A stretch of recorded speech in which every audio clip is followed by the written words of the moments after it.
Hello and welcome to Games for All Tube. Today I'm going to be unboxing this £600 or so worth of board games for kids aged 2 to 5 years old. Now these have been bought for us by Blackpool Better Start in order for me to run a dad and kids club at King Craig Children's Centre during the holiday. So let's go on a journey and see what we find. Now another one that has caught my eye for quite a while is Happy Salmon. Lots of good things heard about this. I've not had a chance to play it yet though. You're basically going to get a card and your challenge is to do what the card tells you. First person to do all of their challenges wins. Tiny pair of scissors. Hey. So always be very careful when using scissors to open things. But it just saves me having to rag my hands on all of this. So there you go, Happy Salmon. Oop. Cards are all stuck together, which is good. So it tells you different things to do. They need a Happy Salmon, they need a high five, they need to switch around, all sorts of different things. Always good when the cards are slightly sticky. I'm assuming it's because they've been together for so long. All different colours as well. So brilliant fun. Brilliant fun. I can't wait to give this one a go. And what's good with this one as well, the instructions actually come in a little tag for you. So everyone calls out the action on the top card. First person to discard every card that they've got wins. It's really simple. Pound it makes sense, that's a fist bump. Switcheroo, you swap places. High five's easy. And Happy Salmon, you sort of do that to one another. Sounds stupid, will be hilarious to do. So back in. And also this bag is just amazing. I love how it looks. You definitely got to have outgoing people playing this one, I think. So that's Happy Salmon. Yay. Now a game that I am very familiar with. This one is hands down the best game I've got in my collection for children. They are absolutely obsessed with it.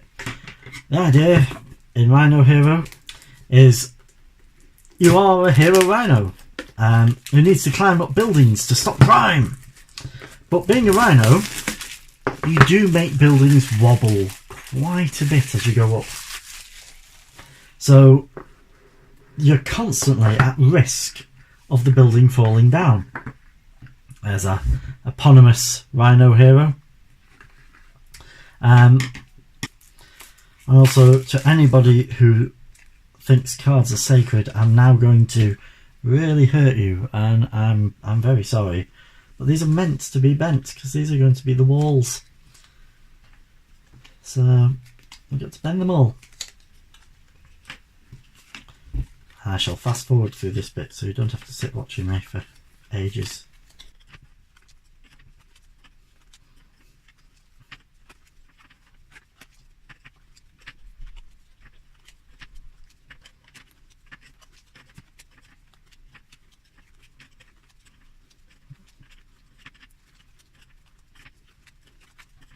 Now, there is a slightly more gamified version of this available, because at the moment this is quite simple. You get your walls, put them on,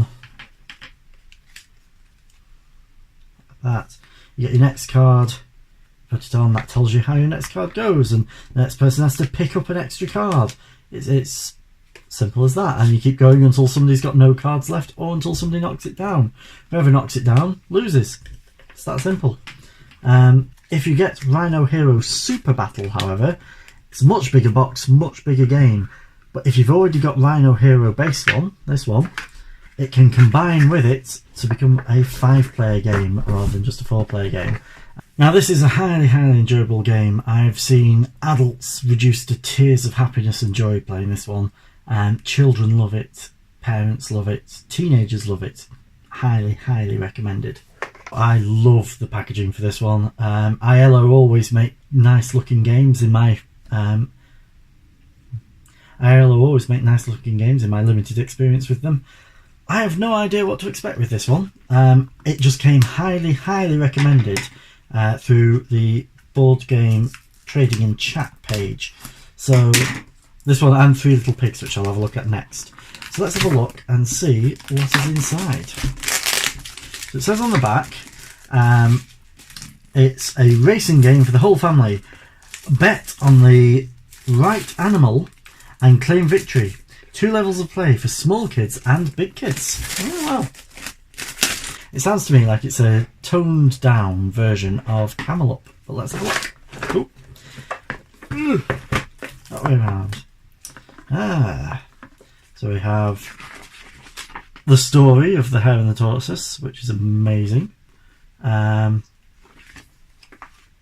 We've got the rules of the game. Always handy to have the rules of the game. And we've got all these different pieces. Oh, we've got stickers. We've got cards. Let's see what have we got. Let's go through it one bit at a time. Seem to have some form of stopwatch.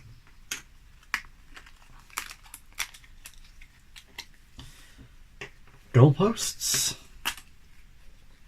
Starting line, I think. Ooh. Lots of pieces to this one.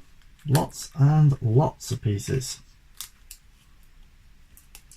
And no real idea what any of them are used for.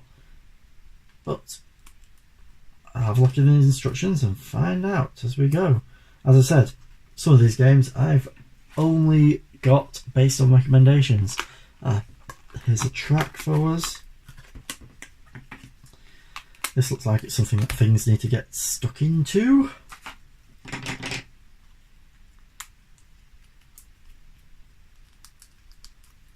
It's a good job I'm sorting these out now, because little kids going through it, I don't know. I'm going to fast forward through all this because there's a lot of bits for me to pop out.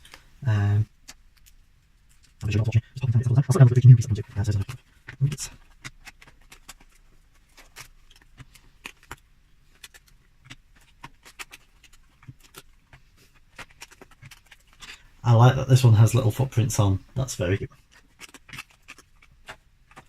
I've got loads of cards, which seem to have some form of code on. All will be revealed as we look at the instructions, I assume.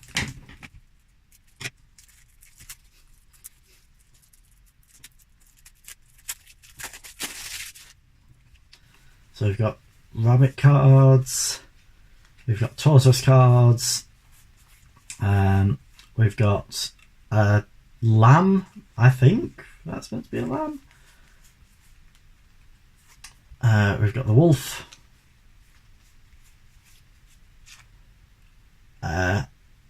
what appears to be a drunk fox,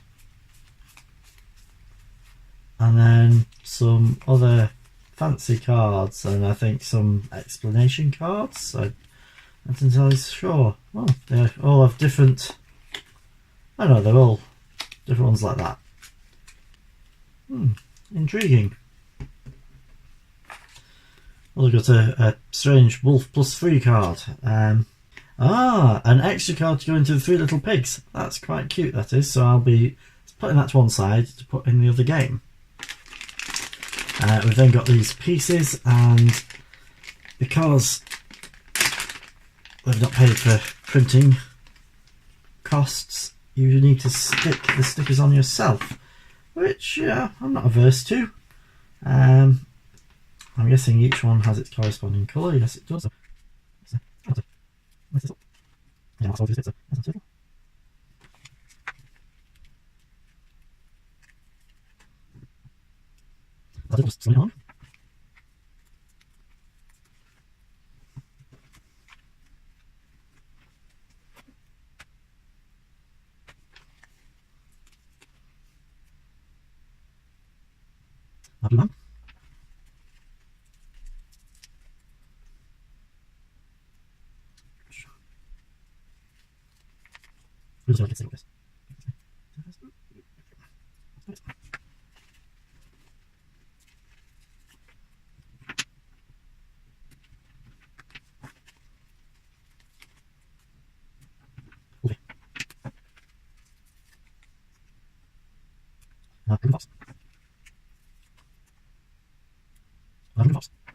Players get a starting bet card, and with this they're going to be betting to see who they think might win throughout it.